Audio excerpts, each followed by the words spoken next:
vristi dhe e lani këtë tokë me lotë të këtyre kafshëve. Dhe kjo tokë çdo ditë më tepër merr mallkim.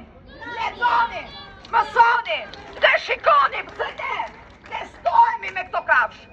Ne testohemi me këto kafshë. Bëni njerëz, bëni qytetarë të ndershëm, se gjithë do ikim nga ky vend. Lini veprat tuaja. Bajeni mirë kafshën dhe mos e keq trajtoni. Denonconi maskaret që i keq trajtojnë.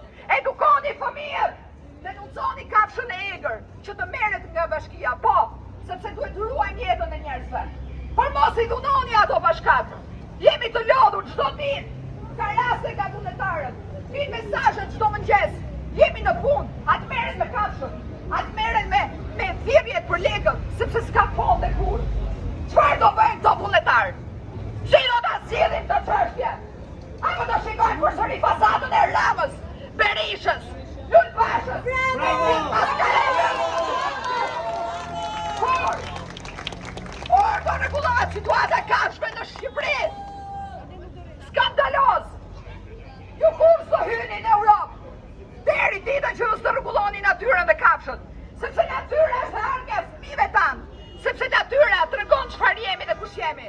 Natyra na e fali Zoti dhe na e shkatroi maskaret. Natyra na e bekoi Zoti dhe na e shkatroi maskaret të pangohur.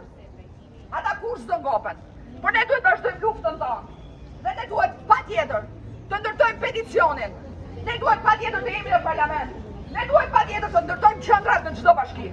Ne nuk duam lule nga bashkia as foto falso. Bashkia të ndërtojnë qendrat, çdo qytet duhet të ketë një qendër. Dhe gjithë vullnetarët duhet të kenë bashkëpunim. Dhe organizatat tona duhet të kenë komunikim me organizatat botërore që të kërkojnë ndihmë. Bëni transparente situatat. Dhe kjo situatë të marri fund. Dhe t'jemi krenar që e bëm diçka të mirë për fëmijët e vegjël.